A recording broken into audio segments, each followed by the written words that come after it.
Ladies and gentlemen, welcome back to another episode of A Chat with Matt. Today, I am joined by honestly, when it comes to custom guitar makers, it blows my mind that they have the skill to do it. And it reminds me just how little skill I actually have. So, ladies and gentlemen, Aaron Law from Old Crow Custom Guitars. How you doing, brother? Good, good. Thank you so much for having me. No, thank you for taking the time to come on and deal with the rescheduling. So how first before we kind of get into the guitars and all that kind of stuff, how's the pandemic been for you and the business and what you have going on? A little bit difficult. I mean, luckily I have a day job.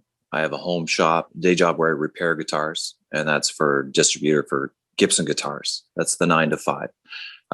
And we got shut down there for a while and then back up and running. They were running on like more of a skeleton staff and stuff, but they're back up and running. And a lot of retailers I work for have had to modify and change to curbside, things of that nature. And so, and then getting parts and ordering things got a little lengthy, materials, things like that. And just people being shut down. So what I did was I utilized the time to improve my skills in designing and working with design programs, so that I could have a little bit more control over the process. And it felt like an opportunity, if anything, to sort of sharpen some skills. Yeah, and that's something I've seen kind of a commonality with everyone that I've talked to in the industry and whoever else I've talked to. Because of this stop that we've kind of all been dealing with, it's allowed us to kind of refresh, reflect, and kind of and hone in on things that we wanted to focus on in whatever we want to work on. So I imagine it was a huge advantage for you with the designing of the guitars that you're doing and stuff like that. Mm-hmm. Mm-hmm. Yeah, no, absolutely. Absolutely. Like I say, I was kind of transferring from old school to new school, whereas I was sort of drawing my patterns out and then cutting them out on and so to do it digitally. And I was working with a guy, but he was, a professional and had his own projects going on. And so it was time for me to sort of pick up the slack, if you will. And so I took time to do that, because I only work with a couple of guys. I work with one guy that does like the welding for me, for example. For people who don't know, a lot of my guitars are made of steel or aluminum. I also do some wood ones, but I wanted to do something that was just interesting and different. And so the one skill set that I don't have is welding, and so I have a guy who does that. I also got a guy who helps me with cutting the metal and things of that nature, the water jet cutting. And so, like I say, that was the first guitar I came do. across when I first saw someone of a mutual contact of ours, somebody that shared that on their page. Mm-hmm. And I saw that and I saw it light up, and I was just absolutely mesmerized by the design, because I've never seen a guitar kind of like that. What was the inspiration behind like that model specifically? I think this was a good starting point for myself. I started with a very similar, just slightly modified Telecaster body. And I just wanted to see sort of how far I could honestly take it. And it wasn't initially planned to put lights in it. But after I had built the shell of the instrument, everyone was like, "You got to light that thing up, dude. That would be so cool. That'd be so cool." And I was like, "Meh, I'll wait." And then I don't know, somehow once that idea was in my mind, that's sort of the way it actually went. And so I've done them. I do them with and without. The latest one, it doesn't have lights, but it certainly is a cool effect. But I don't want to just be known as the guy with the light up guitars, like it doesn't have to be Vegas all day, And so, but it was different. It was interesting, and it's a cool effect. And I think it's a cool effect on stage. And when I saw it on stage, I was like, that's cool. That's unique. That stands out. And that's, if you can bring that to whatever it is that you do, whatever art it is that you do, then that's, I think, what you should do. That's what we all sort of strive for. Even before I saw it light up, just the design itself with the cage and everything, it was such a unique design, and I was just blown away by it. And Thank I'm you. curious because I haven't heard the tones of those guys yet. How does the kind of structure affect the tone of the overall guitar? Well, it's like if you create a shell that is like more of a solid shell, sort of like this one, it does And that's your resonate. newer one, yeah? Yeah, this is the newer one, and it does resonate like a drum. And so this one was purely like it sounds. It's got great sustain, which surprised me because it's got a solid center block that runs the whole way down, and in between is just hollow. So this is chambered. So it's got an interesting sound. It almost sounds.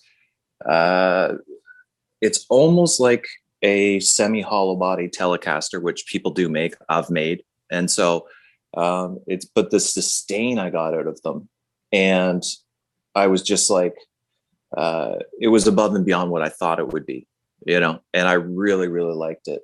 And aesthetically, it certainly has like a feel. Like when you look at this guitar, it feels very rock and roll to me, you know? And so, It feels very almost like a new wave kind of rock. Like you're taking a more classic kind of design and approach and you're evolving it, you're enhancing it to a newer age, especially with a light up effect like that. It yeah. can definitely seem like the next generation or an upcoming wave of rock artists are going to approach their live show with stuff of that nature, incorporating, trying to enhance. Yeah, it certainly could be. And I mean, it definitely does have that sort of effect. It's got that attention grabber, you know what I mean? And it's a pain in the butt to get to get it all together to do a metal guitar. So it really is kind of about the art on that one. Like I don't foresee major manufacturers who are about sort of dollars and cents sort of being able to produce something like that. Certainly not at a price point like the price point I'm able to manufacture these at, you know. But I think that's what adds to the uniqueness factor of it. It's the fact Mm-hmm. that major distributors aren't going to want to replicate that kind of design because it's not as cost effective. But that's what makes it more special. Like it's an investment, and it's an investment of a higher quality and of uniqueness that will make you stand out, especially if you have the light up feature, or even if you don't. And especially with the new one, I also wanted to ask it. What was the inspiration behind the color palette choice? Like, is that kind of the main color palette that you work in, or do you do like an array of colors? I do an array, but it's such because of the fact that this is like it's very self-indulgent. So I spend all day doing uh working on other people's designs, and to keep it interesting, I have been very much just, what do I think is cool? And if I think it's cool, I think it'll sell. And so fingers crossed, and so far I've been very lucky. And they've been, slowly moving. I mean, there was obviously a bit of a setback with pandemic, people starting to kind of pull back from their major purchases and things of that nature. And I get it, and closures and things of that nature. But that hasn't changed. It's got to be cool. Like a lot of the colors come from like old cars, machinery, things like that. Where I would, like in my grandfather's shop, he had this old saw, and it was just about this color of the new one. There's an old truck when I went to just down the street, they would hold this old car show, and I would go to, and I was looking at all the rat rods, and I was looking at all the old vintage cars, and there was, this one particular truck, and the guy would go there showing off this beautiful truck. And I would, and it was the color of the Telecaster, and a lot of it is like aged to show the metal through it. There's undercoats sometimes of different colors, and I've sort of mimicked rust on it and worn down the edges and cracked the finish and things like that. So it's just sort of what I see is sort of cool. It's like the VOS, the vintage original series by a lot of brands. So I'm sort of mimicking some aging process, and that in itself is an art, No, I completely understand that. And it's amazing that you got inspiration from kind of that classic cars, because that was also the immediate reaction I had when I saw that first one, was that it's very old school with the coloring choices and adding the aging effects, but also very new school. It's a very unique modern twist on Yeah. guitar of semi hollow. What made you want to get into custom guitar design even to begin with? Because that's a very specific thing to get involved with, especially with the designs you've been approaching. Yeah, it's something that I've wanted to do for a long time, and I've been in and out of for a long time. Uh, my first and foremost thing, I guess, has always been just doing repair work. And so, but I guess I have to go much further back than that. I was always drawing uh, guitars as a kid for some reason. I always liked music. I was always very inspired by music and looking up to musicians, if you will. And so I was always doodling and drafting and drawing and on the art side of things. And that seems to be where I excelled in school, was in art class, shop class, things of that nature. And so um, I think it just slowly sort of developed from that. And I have odd memories of making instruments as a kid, like a window stick and a Kleenex box and an elastic band, and making instruments because there was no guitars available in the little town that I lived in. And I knew a kid who had a guitar, and I would borrow it. And I didn't know how to play it. I would just make noise with it. I would just sit there and stare at this thing. And I just thought it was the coolest,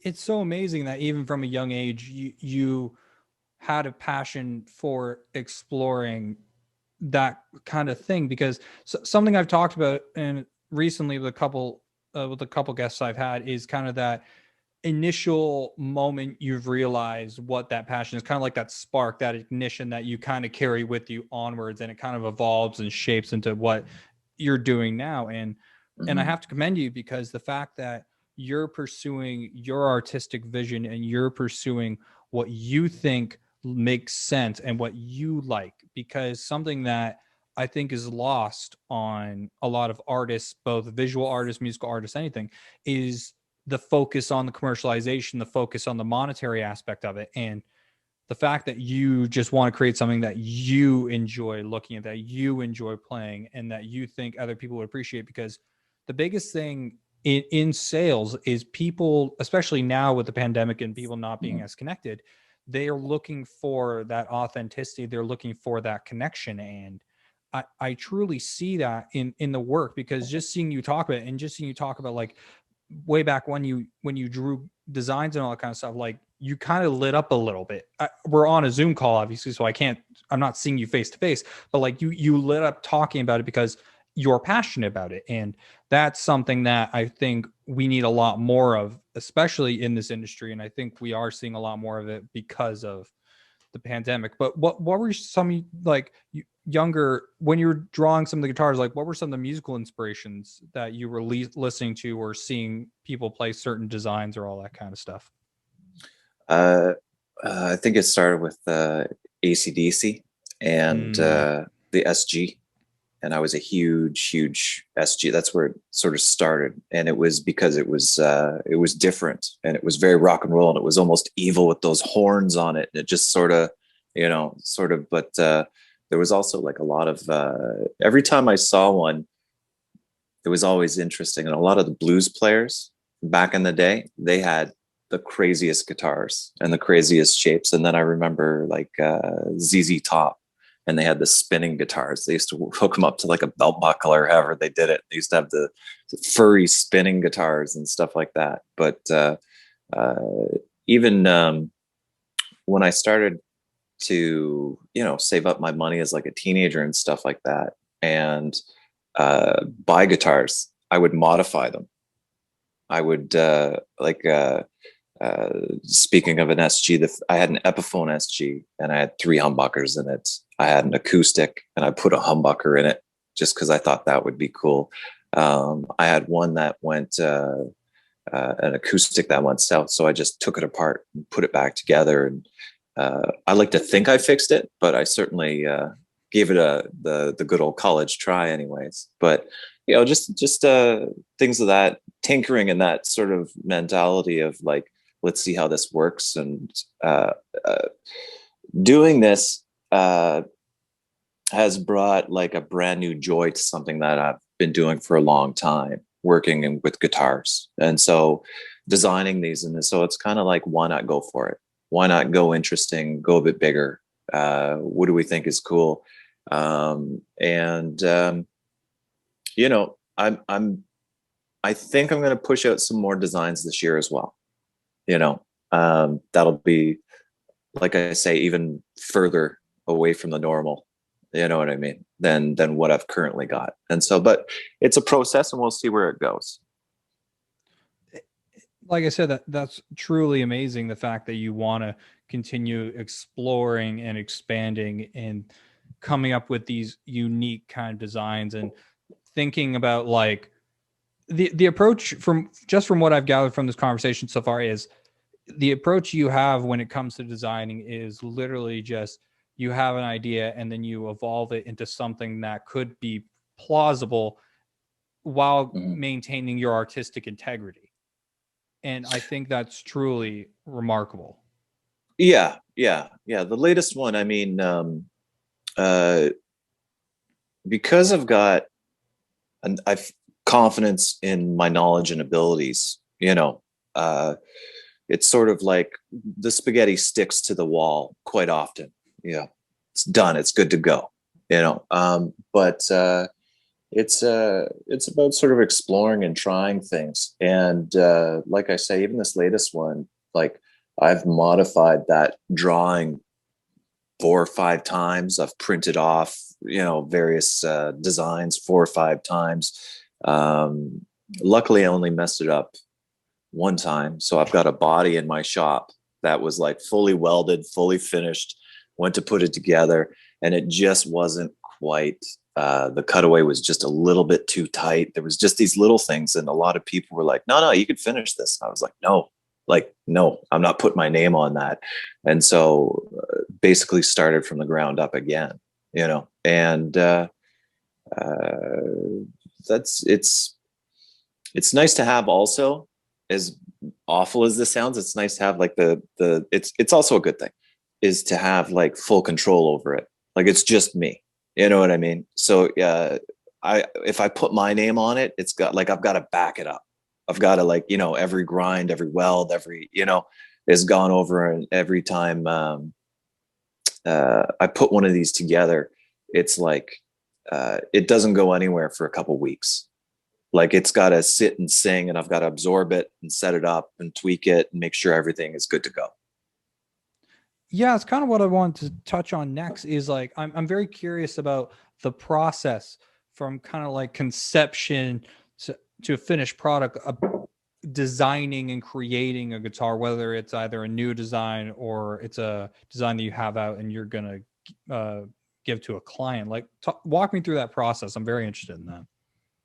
It's a long process. It can be. It was funny because the Telecaster, like I say, because I've seen so many of them out there, and this was essentially my version of it. That one came together and felt right, instantaneous, and there was just a feeling when it was done.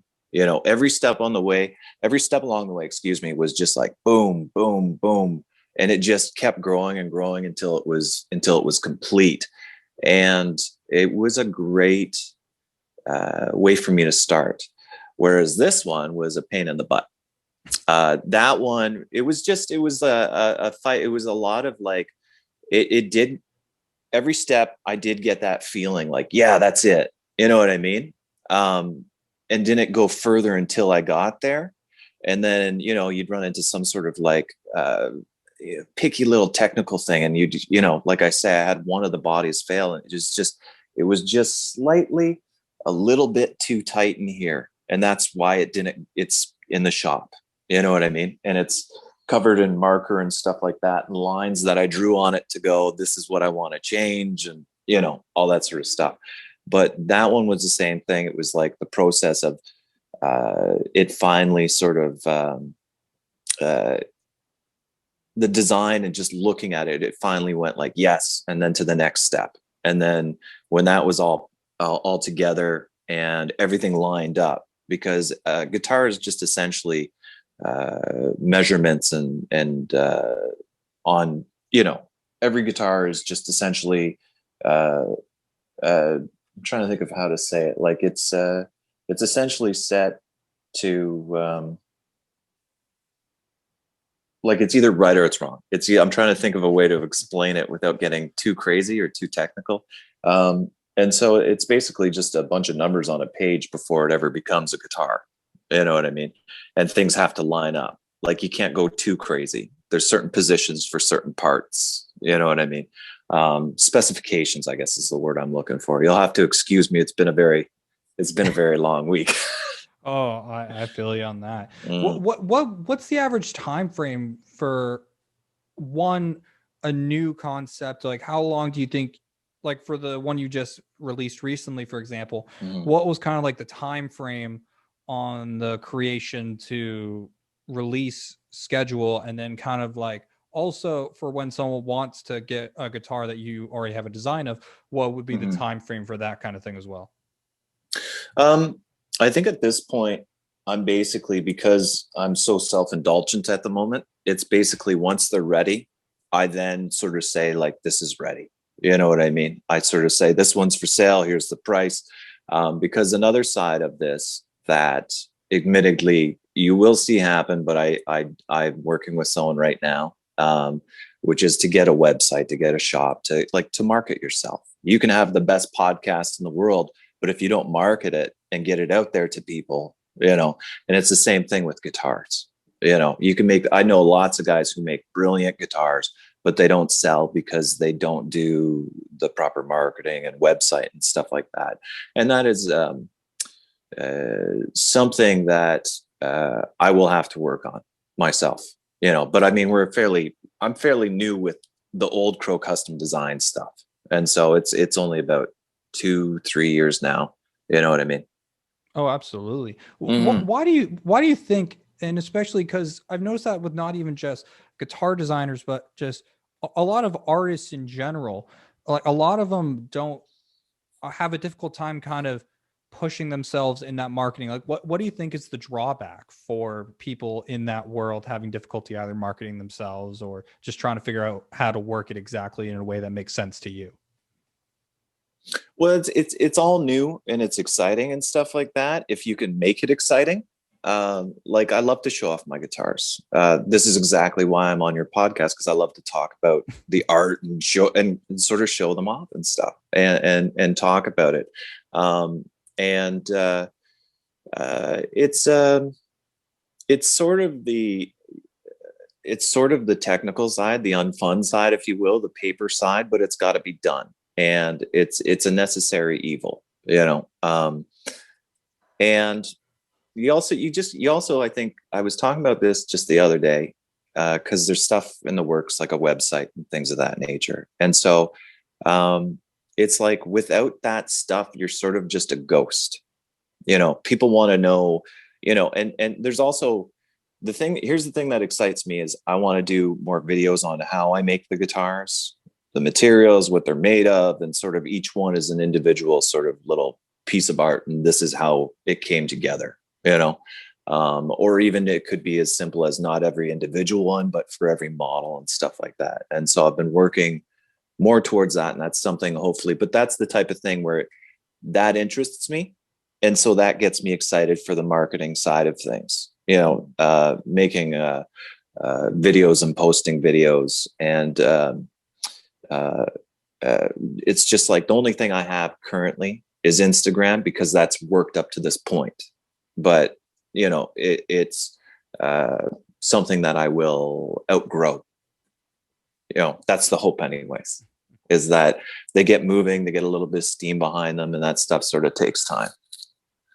No, absolutely. And I completely understand where you're coming from on that, because especially with marketing and social media and just the continuous change and the algorithms and in the strategies behind it and where to target and all that kind of stuff, it's quite daunting, especially when there's so much to try and figure out what to do. Because like you said, you're working on a website, you want to expand the social media, you want to come up with visual content to help promote all that. And like that's complex in itself and takes a fuck ton of time. I know exactly where you're coming from on that. And I'm glad to hear that you are working towards that. And something that, if I may give you a little piece of advice, honestly, keep following the approach you're taking with your guitars onto that marketing, because the authenticity you have with your craft is going to translate so well over into the social media website stuff. And right now, especially for anyone who's listening that wants advice, kind of getting your social media and all that kind of stuff up and running, is literally take your time, because you want to be happy with what you're releasing in all aspects. And it's just like the way with your guitars, you want to be 100% happy with everything. You want to feel, okay, this is ready, let's go. And it's the exact same thing with social media, because people connect with the authenticity and like want to see you be passionate. And I think this conversation we've had and the people who watch it, like when I actually announced that today, when we were recording this, we're recording this day before it comes out, but a lot of people were excited that you were coming on to talk about your guitars, because a lot of people are interested in what you're doing and wanting to learn more about what you're doing. And I think that when the time comes, you'll have a lot of eyes on you. That's great. No, I know my mom was excited. That's the most important thing.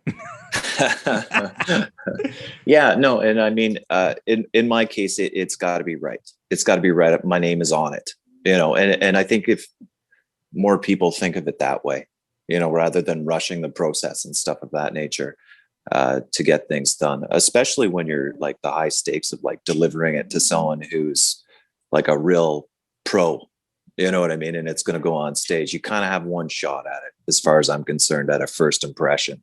And so there's the excitement when you like ship a guitar off to Nashville, you know what I mean? And you're waiting for this guy to like receive it and play it. You're waiting for the feedback. That's very exciting, but it's also very nerve wracking, because you're hoping that he opens it up and falls in love, and that's something you can't force. That's very organic, with any player. And so the other thing that I've been concentrating on is getting them out on store floors. Just, I've got them out on a couple of local Long McQuaid's, and I've had people look me up based on trying the guitar and just tell me they've enjoyed it. And even that in itself, I was just like, that's fantastic. And getting eyes on it and getting it in people's hands, that's what it's really all about. Yeah, and I think that's absolutely wonderful, the fact that you got on Long McQuaid floors, and something that I know artists would appreciate, especially when you want to showcase your design, is like when shows come back into play and we can actually go out and do shows. Like the amount of artists and venues and agents and people like that, if you like someone like you literally reach out saying, hey, I just wanted to show the band a guitar design of mine, or I just wanted to show their guitar part of this just to check it out, just so they can get to know and experience and just get some feedback on it, that will go over huge. And getting that interaction with people is such a huge factor in all this. And the fact that you are as meticulous with your details and everything you do, it's really going to carry over well for you. And I'm excited to see like these new designs that you're working on, because like I'm just curious where it's going to go. I'm curious what the next level is, and where like what is the next level, because you have a guitar semi-hollow, you got the new hollow body. Like what is next for you? Like obviously without giving away too much, like is there any sort of specific inspiration for the next kind of step in where you're going? Very rock and roll, classic rock and roll. That's where I'm heading next. I'm also going to get back into doing some wood guitars. I enjoy working with different materials and new materials and stuff like that. But that's it's an avenue I haven't forgot about. I also, like I said, I'm not a one-trick pony. I don't want to be, held down. I actually would like to do more of a wooden style hollow body ES like this one. And so I think that'll be one of the first wooden designs that I'll get back into. And so, can't you see I'm busy? Yeah. Good girl. Listen, animals take priority. Don't even worry about this. Animals always take priority. I got 2 cats. If they were in here right now, I'd be focusing on them. So I get exactly where you're coming from. Okay.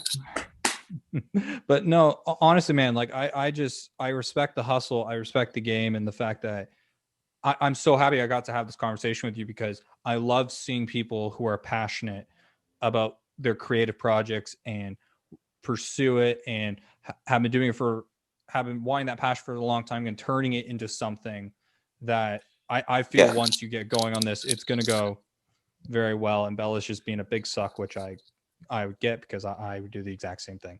But no, honestly, man, I congratulate you. I'm going to save up for one of those guitars. Awesome. I want one of those so fucking badly. You have no cool. idea.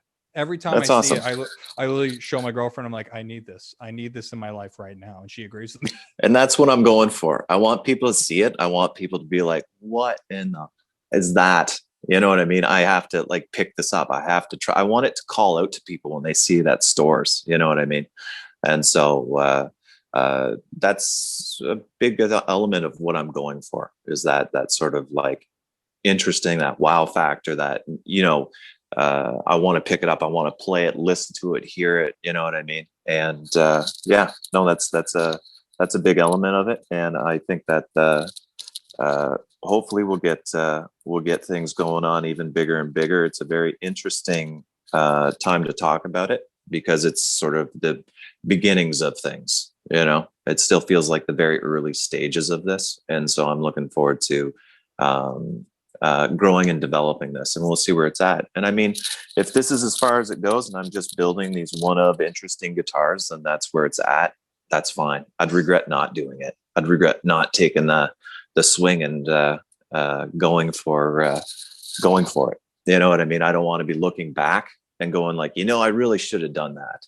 And that's a big thing for me. I get that completely, but just from the conversation I've had with you and the direction you want to take this, like it's going to go further than just making creative one-off guitars, because passion is very well recognized on this podcast. And I'm so curious. And the thing is, you mentioned it calling out to you. It literally called out to me through a photo. I haven't even seen one in person yet. And the fact that it's called out to me through a photo makes me like, I've been thinking about this guitar, and I've been so looking forward to just talking to you, because now that I've gotten to know you a bit and just learned more about the guitars and the history and everything, like it just makes me want one more. And I honestly hope that people watching this podcast like look into your Instagram and all the things you have coming up, and just want to explore more, try them, and hopefully purchase one, because I can tell the quality is there. And one day I will try for myself and I will report back. Aaron, I want to wrap this up. Thank you so much for taking the time to hang out with me for a bit. This has been a great conversation, and I'm very excited to see where your future takes you in this. Where can people find you and what you do? I'm at Old Crow Custom Guitars on Instagram, and that's about it right now. It's fairly simple, but I am working on a website and getting other social media aspects up. But for right now, that's where I'm at. And like I say, that'll be the next sort of steps that I have to take. You heard it, Old Crow Custom Guitars. Aaron's link is in the description down below if you're watching this on YouTube or on Spotify or wherever you're listening to this. Aaron, thank you again. Bella, thank you for your presence. It's always good to see a dog. Dogs are very calming. I'll be back next week with a couple new episodes. I was supposed to have another episode this week, but the person canceled because their car got broken into, which pretty fucking brutal. But they'll come back and everything will be great. So I will see you guys next week. Thank you so much for watching. Take it easy. Peace.